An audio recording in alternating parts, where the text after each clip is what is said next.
오늘 본문은 창세기 전체 중에서도 가장 부끄러운 장면이 등장하고 있는 그런 장면입니다. 야곱이 그리고 야곱의 가족들에게 수치스러운 일이 생겼습니다. 인도는 그 나갈랜드 지역이 전 인도를 가지고 품고 있고 함께 살고 있지만 구별된 곳이었는데요. 지금 야곱의 인생은 세겜에 머물러 있으면서 이 어려운 일을 당했습니다. 그런데 놀랍게도 이 34장 전체에서 야곱은 전혀 반응을 하지 않습니다. 지금 야곱은요, 무기력하게 그 세겜 땅의 영적인 기운대로 그대로 닮아가고 있는 중입니다. 저와 여러분은 오늘도 하나님의 백성으로 신앙생활을 하고 있지요. 그런데 왜 우리는 이렇게 능력 없는 모습으로 살아갈까요? 나갈랜드에 있는 사람들은요, 세상을 품고 그 많은 인도를 품고 기도하며 오늘도 걸어가고 헌신하고 기도합니다.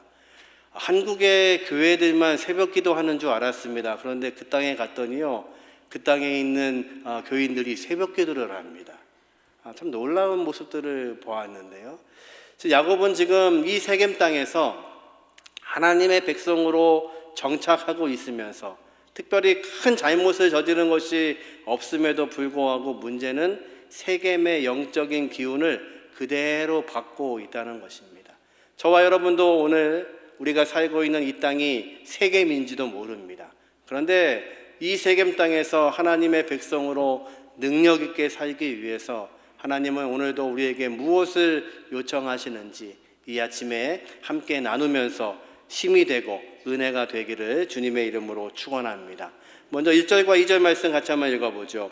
레아가 야곱에게 낳은 딸 디나가 그 땅의 딸들을 보러 나갔더니 휘 족속 중 하몰의 아들 그 땅의 추장 세겜이 그를 보고 끌어들여 강간하여 욕되게 하고.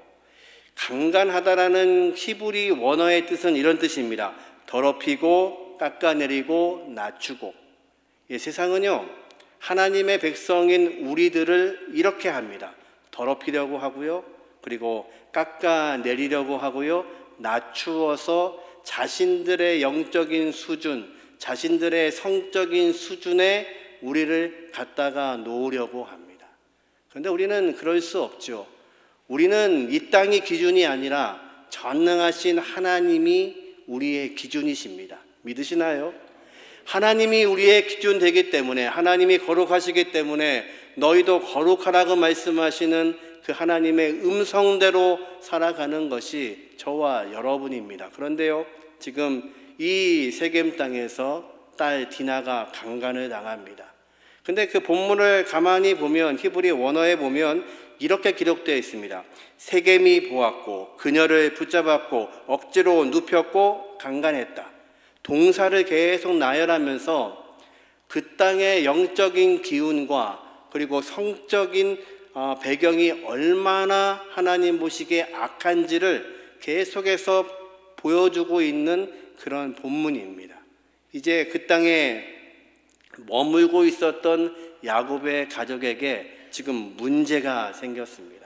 그런데요, 또 하나의 사건이 벌어집니다. 강간을 했던 이 세겜 땅에 살고 있는 세겜이라는 청년이 뭐라고 요청을 하냐면요, 4절의 말씀을 보니까 같이 보죠. 그의 아버지 하몰에게 청하여 이르되 이 소녀를 내 아내로 얻게 하여 주소서 하였더라. 정말 좋아했던 것 같습니다. 아마도 두 집안은 여러 해 동안 알고 있었을 겁니다. 지금 야곱이 이 세겜 땅에 정착한 것은 거의 10년이 지난 때입니다. 그러니까 10년 넘게 이 땅에 살고 있었고 세겜의 아들들도, 세겜도 그 집안의 디나를 알고 있습니다. 정말 좋아했던 것 같습니다. 그런데 올바르지 않은 방법으로 그 여인을 취했습니다. 그리고 아버지에게 부탁하는 겁니다. 아내로 삼고 싶습니다. 여러분, 세상이 하나님을 알고 있는 저와 여러분에게 무엇을 요구하시는 줄 아닙니까? 우리 함께 같이 살자. 적당히 이 땅에서 살고 있는 방법으로 살자. 너는 뭐가 그렇게 뛰어나서, 아니면 무엇이 잘나서 그렇게 콧대를 높이고 도덕적인 기준을 갖다가 대느냐? 아니, 적당히 우리 같이 한번 살아보자. 이것이 세상이 우리에게 하고 있는 유혹입니다. 이제 디나를 강간한 그 가정이 자신의 잘못들을 이야기하고 무릎 꿇어 사죄하는 것이 아니라 같이 살자입니다. 결혼하면 되지 않냐는 겁니다. 그러면 야곱이 어떻게 반응을 해야 될까요? 자신의 딸이 강간을 당했습니다. 하나님의 백성이 세겜 땅에서 치욕을 당하고 있습니다. 그러면 하나님 앞에 무릎 꿇고 어떻게 해야 될지를 묻고 그 가정을 통해서 무엇이 잘못인지, 무엇을 잘못했는지를 외쳐야 됩니다. 그런데 야곱은요, 전혀 반응하지 않습니다. 야곱의 반응을 5절과 6절에 성경은 이렇게 기록하고 있습니다. 같이 한번 읽어보죠.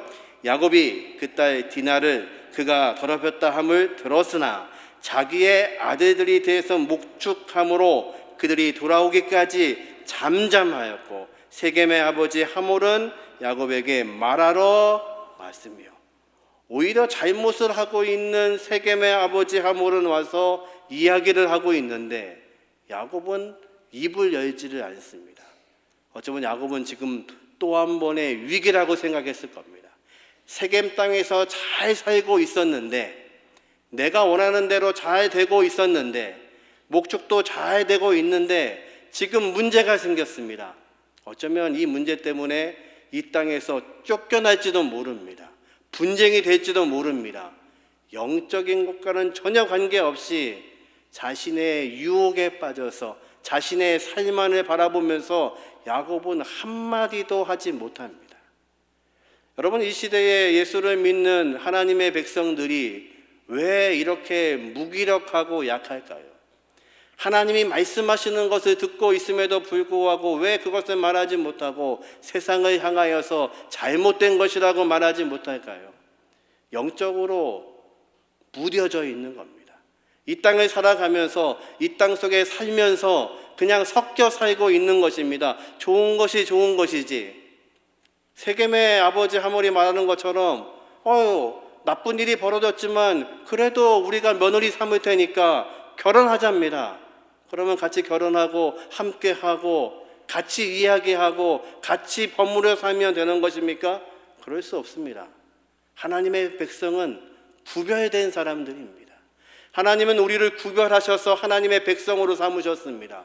죄로 인해서 죽었던 우리를 살리시기 위해서 자신의 아들을 십자가에 못 박기까지 사랑하셔서 우리를 건져내 주셨습니다. 세상으로부터 우리를 불러내셨습니다. 그런데 우리가 세상과 적당히 섞여 살 수가 없는 겁니다. 지금 야곱의 문제는요, 야곱의 가정의 문제는 세겜 땅에 머물러 있었던 것이 그들의 약함입니다. 하나님 말씀하시는 것을 듣고 하나님이 원하시는 것이 무엇인지를 듣고 힘이 들어도 세겜 땅 그 도시를 떠나서 하나님 말씀하셨던 그 베델, 아무것도 없는 황무지입니다. 그러나 그 황무지로 올라가야만 했습니다. 그러나 야곱은요, 그렇게 하지 못하고 처음에 숫꽃, 목초지가 많은 그곳에 머물러서 자신의 양과 자신의 짐승들을 먹이다가 이제 세겜 땅 도시 한복판에 들어와서 내가 원하는 것들을 다 얻고 있습니다. 그래서 하나님의 말씀이 들리지 않는 겁니다. 지금 야곱은요, 그 세겜 땅에 살면서 세겜 땅의 영적인 수준이 그의 수준이 되어버렸습니다. 여러분, 경계하셔야 됩니다. 이 땅의 생각과 이 땅의 사고가 우리의 기준이 되어서는 안 됩니다. 저와 여러분은요, 하나님이 구별하신 하나님의 백성입니다. 오늘도 그 하나님을 바라보면서 날마다 걸어갈 수 있는, 이 땅에 머물지 않는 하나님의 백성으로 살아갈 수 있는 저와 여러분이 되게 하시기를 주님의 이름으로 축원합니다. 이제 하몰이요, 이제 결혼을 앞두고 이렇게 조건을 제시합니다. 8절과 9절 말씀 같이 한번 읽어보죠. 하몰이 그들에게 이르되 내 아들 세겜이 마음으로 너희 딸을 연연하여 하니 원하건대 그를 세겜에게 주어 아내로 삼게 하라. 너희가 우리와 통혼하여 너희 딸을 우리에게 주며 우리 딸을 너희가 데려가고. 세상의 유혹이 이거죠. 우리 딸 너희 아들한테 주고 너희 아들 우리한테 주고 우리가 적당히 섞여 살자. 이거 좋은 얘기 아닙니까? 어차피 일은 벌어졌는데, 수치스러운 일은 벌어졌지만 결혼하자입니다. 결혼하면 되잖아. 그럴 수 있나요?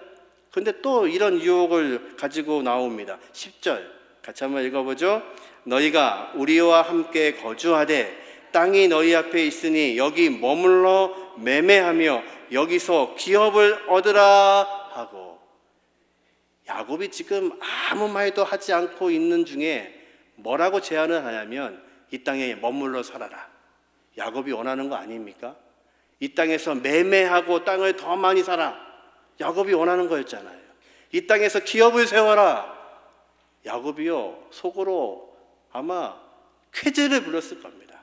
그래, 어차피 딸에게 생긴 문제를 가지고 그냥 놔두는 것도 아니고 책임을 지겠다고 하는데, 결혼하자고 하는데, 그리고 이 땅에 살라고 하는데, 이 땅에서 더 많은 땅을 소유하라고 하는데, 그리고 기업을 얻으라고 하는데 얼마나 좋을까요? 이것이 지금 야곱의 영적인 상태입니다. 그런데요, 이 본문의 히브리어는요 다 미래형으로 되어 있습니다. 이 땅에서 머물 수도 있을 것이다. 이 땅에서 매매할 수도 있을 것이다. 이 땅에서 기업을 세울 수도 있을 것이다. 추측입니다. 너 이렇게 될 수 있을 거야. 잘 될 수 있을 거야. 사단은 끊임없이 우리에게 이렇게 유혹합니다. 잘 될 거야. 잘 될 수 있을 거야. 가질 수 있을 거야. 높아질 수 있을 거야. 더 소유할 수 있을 거야. 그런데요, 전능하신 하나님이 약속하신 것 외에는 믿을 수 있는 것이 이 땅에 아무것도 없습니다. 저와 여러분의 지혜는 바로 그것이어야 됩니다.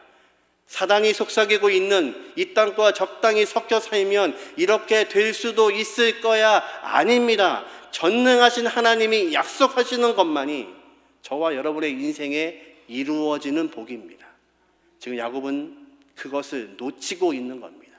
그랬더니요, 아무 말도 하지 못하는 야곱을 향하여 결정적으로 이렇게 말합니다. 12절 말씀 같이 한번 읽어보죠. 이 소녀만 내게 주어 아내가 되게 하라. 아무리 큰 혼수와 예물을 청할지라도 너희가 내게 말한 대로 주리라. 아멘? 아멘이십니까? 야곱이 아마 속으로 아멘 했을 겁니다. 잘 됐다. 하나님이 다시 복을 주시나 보다. 원하는 대로 다 달라고 하면 주겠다고 하는데 얼마나 복인가. 이것이 사단이 우리에게 하는 이야기입니다. 사단은요, 예수님을 시험할 때도 동일한 얘기를 했습니다. 천하 만국을 보여주고 뭐라고 하냐면 나에게 절만하면 이 모든 것을 너에게 주리라. 왜 십자가 지려고 하느냐?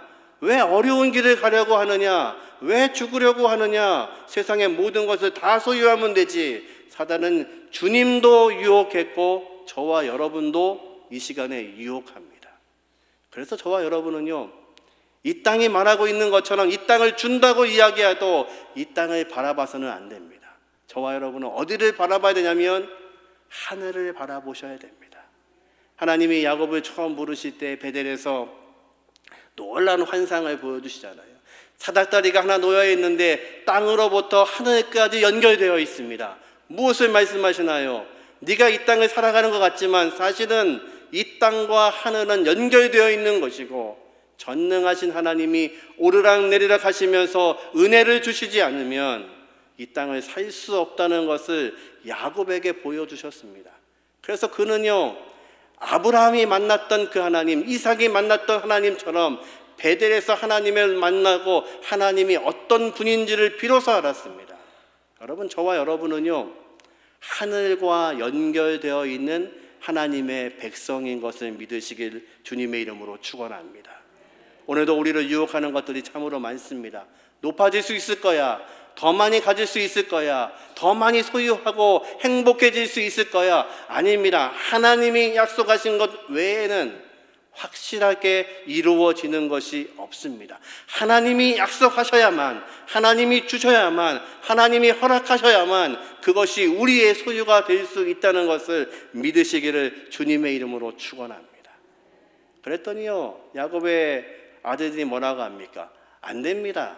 그렇게 혼인할 수 없습니다. 조건이 하나 있는데 당신들도 우리처럼 할례를 받으십시오. 여러분, 할례가 뭔가요? 이스라엘 백성을 하나님이 택하시면서 증표로 주신 겁니다.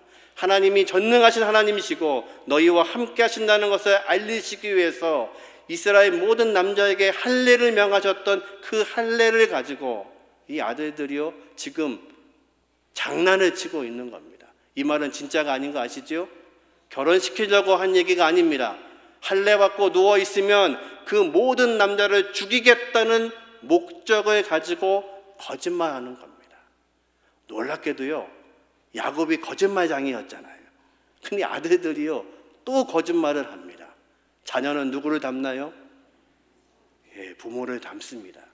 그래서 부모인 우리는요 조심하셔야 됩니다. 하나하나가 하나님 앞에 정직하셔야 됩니다. 우리가 하고 있는 것은 누가 보고 있냐면 다음 세대가 보고 있습니다. 그리고 그렇게 똑같이 따라합니다. 지금 이렇게 말하자 세겜에 있는 남자들이요 다 동의합니다. 좋다는 겁니다. 너희와 혼인 맺기 위해서 할례를 받을 수 있다는 겁니다. 그리고 세겜에 있는 모든 사람들을 이렇게 설득합니다. 그런데 이 결혼은 사실은 뒷이야기가 있습니다. 22절과 23절 말씀 그들이 어떻게 이야기하는지 같이 한번 읽어보죠. 같이 읽습니다.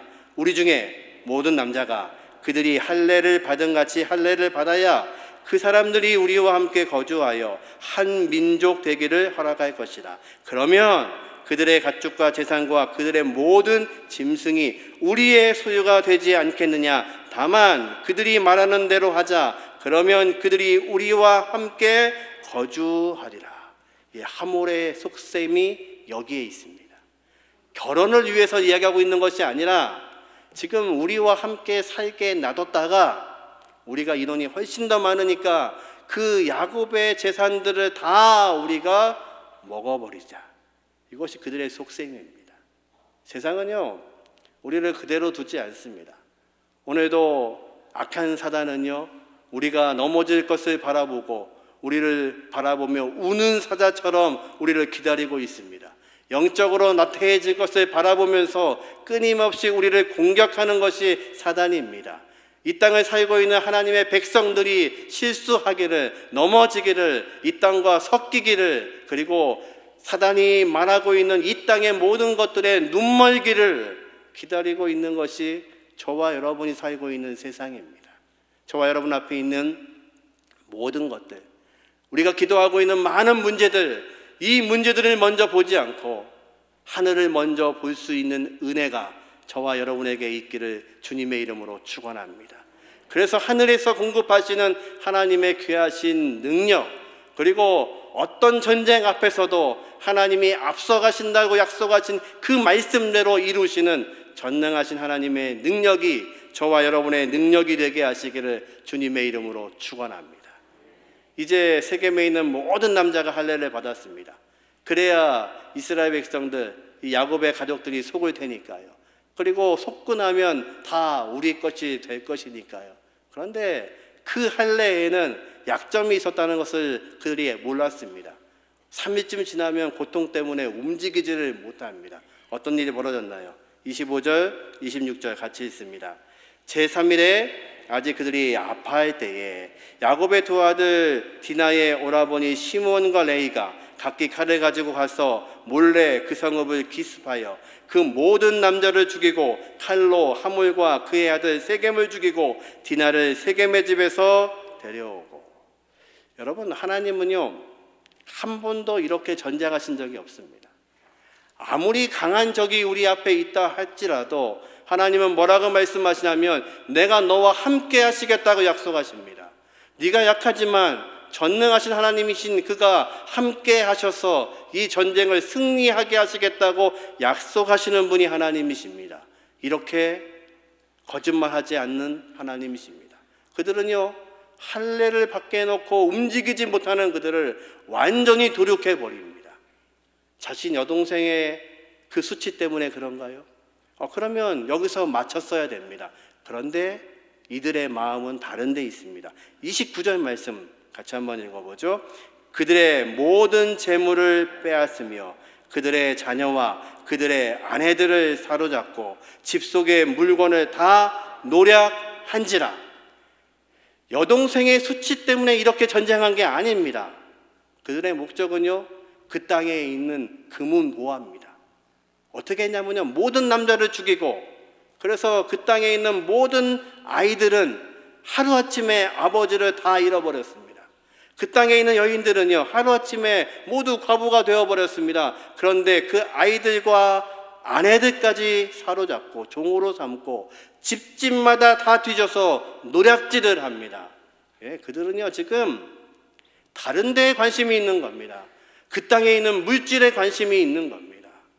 근데 놀랍게도요, 이 34장에 지금 가장 고통받고 있는 디나의 마음은 한 줄도 기록되지 않습니다. 진짜 디나의 마음은 지금 어떨 건지, 정말 그 남자랑 살 마음이 있는지, 어떤 상처를 받았는지 한 구절도 기록되지 않고 두 집단이 자신들의 이익만을 위하여서, 이 땅의 모든 질서만을 위하여서 서로 속고 속이는 것이 34장의 이야기입니다. 여러분, 저와 여러분도 이 기준으로 살아간다면 우리는 망할 수밖에 없습니다. 저와 여러분도 이 방법으로 살아간다면 하나님은 우리를 통치하실 수가 없습니다. 지금 그 땅의 사람들과 야곱의 가족들과 아무것도 다르지 않습니다. 영적으로 아무것도 다르지 않습니다. 그렇다면 하나님은 일하실 수가 없는 거죠. 이 일이 벌어지자 지금까지 말을 한마디도 안 했던 야곱이 드디어 말을 합니다.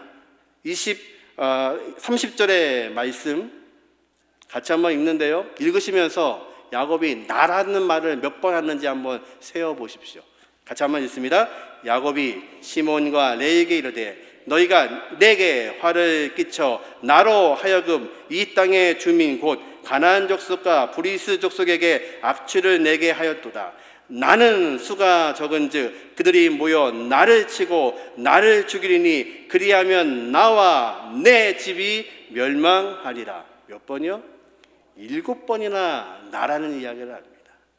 야곱은 지금요 이렇게 한 자녀들을 혼내켜야 됩니다. 이걸 하나님의 방법이 아니다. 하나님께 묻지 않고 니들이 무엇을 했느냐, 이것을 말하고 있는 게 아니라 이것 때문에 가나안의 다른 족속들이 나를 공격하면 내 집이 약한데 나는 어떻게 하냐. 나는 여러분, 우리가 하나님을 왜 의지하지 못하시는 줄 아십니까? 나 때문에 그렇습니다. 나를 의지해서 그렇습니다. 내가 할 수 있기 때문에 그렇습니다. 내가 할 수 있다고 믿기 때문에 그렇습니다. 그렇기 때문에 하나님을 의지하지 않는 겁니다. 여러분, 나를 놓지 않으면 하나님을 의지할 수 없습니다. 전능하신 그 하나님에게 내 모든 것을 맡기기 원하시면 여러분의 인생의 모든 것들을 내려놓으셔야 됩니다. 나는 못한다고 하셔야 됩니다. 우리가 무엇을 할지를 같이 나누고 여러 가지 프로그램들을 가지고 배우시고 선교하러 나가셔야 됩니다. 여러분이 일하지 않으시면 그 이유는 한 가지입니다. 나를 믿어서 그렇습니다. 나 아직 젊으니까, 아직 능력 있으니까, 나 할 수 있으니까. 아니요, 내가 할 수 있다고 믿는 순간 하나님을 절대로 의지할 수가 없습니다. 야곱은요 지금 나를 의지합니다. 나. 그러니까요 하나님이 일하실 수 없습니다. 이제 다음 주일 35장에는 하나님이 강권적으로 그들을 베델로 올라가게 하십니다. 베델, 황무지, 아무것도 없습니다. 올라가면 죽을 것 같습니다. 그런데 모든 것 내려놓고 하나님께 맡기면 하나님이 그들의 인생을 책임지십니다. 저와 여러분이 이 아침에 모든 것을 내려놓고 하나님께 맡기면 하나님이 저와 여러분을 책임지십니다. 우리의 자녀들 하나님 앞에 내가 할 수 없음을 고백하시고 내려놓으시면 이제 하나님이 그들을 인도하십니다. 나를 포기하고 하나님을 신뢰할 수 있는 저와 여러분이 되게 하시기를 주님의 이름으로 축원합니다.